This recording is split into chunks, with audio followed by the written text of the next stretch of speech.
ڈنڈا بھی نہیں ہے ان کے پاس اور بلہ بھی لے لیا گیا ہے، تو آپ کیا سمجھتے ہیں کہ وہ پھر رکاوٹ بن سکتے ہیں آپ کے لیے؟ گزارش یہ ہے کہ بلہ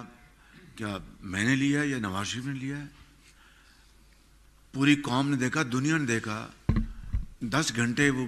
سپریم کورٹ کی پروسیڈنگز لائیو چلی، وہاں پر ثبوت پیش کرتے جو ان سے مانگے گئے،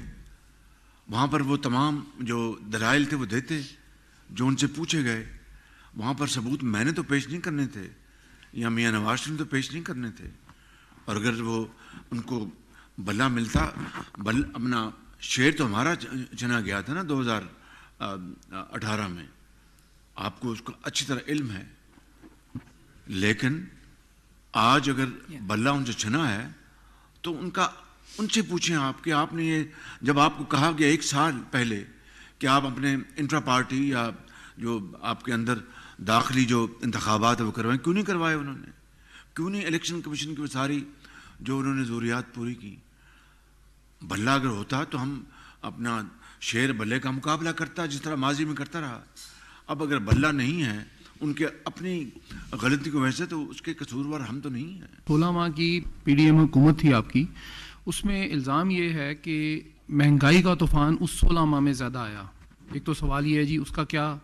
الزام آپ قبول کرتے ہیں یا نہیں؟ دوسرا سوال یہ ہے جی کہ ماضی کے جو آپ کے دوست تھے پاکستان پیپلز پارٹی والے، وہ آج کل بہت محبت کے پھول آپ پہ نچھاور کر رہے ہیں، اس کی کیا وجہ ہے جی؟ دیکھیے بھٹی صاحب، مہنگائی جو 2017-18 میں تھی، وہ سارے اشاریے آپ کو علم ہے، میں وقت نہیں ضائع کرتا، تاریخ کی سب سے کم سطح پر مہنگائی یا جس کو انفلیشن کہتے ہیں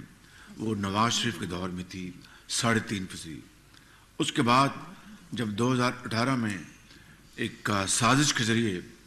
عمران خان کو وزارت عظمیٰ کی کرسی پر بٹھایا گیا، تو آپ نے دیکھا ان 4 سالوں میں کیا ہوا۔ میں نے بتا چکا ہوں، ریپیٹ نہیں کرنا چاہتا، کہ چینی جو 52 روپے پہ تھی وہ 100 روپے کو کراس کر گئی، جو آٹا جو 35 روپے کلو تھا وہ کہاں آسمانوں سے باتیں کرنے لگا۔ چینی انہوں نے ایکسپورٹ کی، پھر امپورٹ کی، گندم ایکسپورٹ کی، پھر امپورٹ کی، ڈالرز، اربوں ڈالر ضائع کیے، لوگوں کی جیبوں میں ونڈ فال پروفٹ گئے۔ پھر جو حقائق سے منہ نہیں چرانے چاہیے، عالمی منڈیوں میں تیل کی قیمتیں آسمان سے باتیں کر رہی تھیں، یہ میں مانتا ہوں، اس سے اپنے قیمتیں ضرور بڑھی، اس کا ایک فیکٹر ہے جس کو آپ ڈینائی نہیں کر سکتے، لیکن IMF کے ساتھ جو معاہدہ تھا اس کو توڑ دیا، اور دیکھا کہ شاید ووٹ آف نو کانفیڈنس آئے گا تو بغیر کسی بجٹ کے اربوں خربوں انہوں نے ضائع کر دیے۔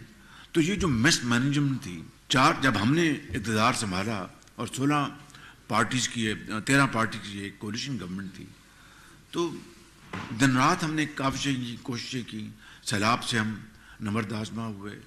100 ارب روپے ہم نے خرچے دن رات، میں ہمارا ہر جگہ پہنچا، کوئی احسان نہیں تھا، میرا یہ فرض تھا۔ جو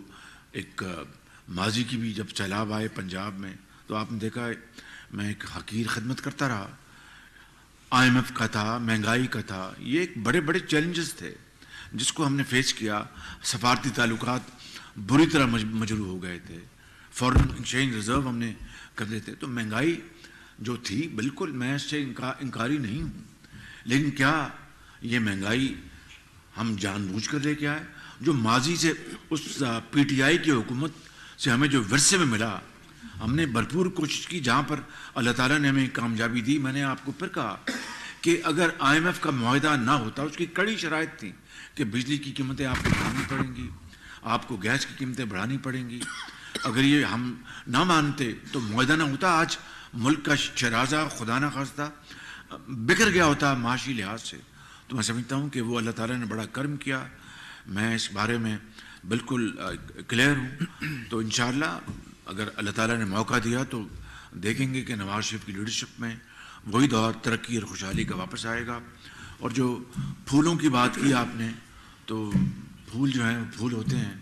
اس کی خوشبو سے پورا چمن مہکتا ہے۔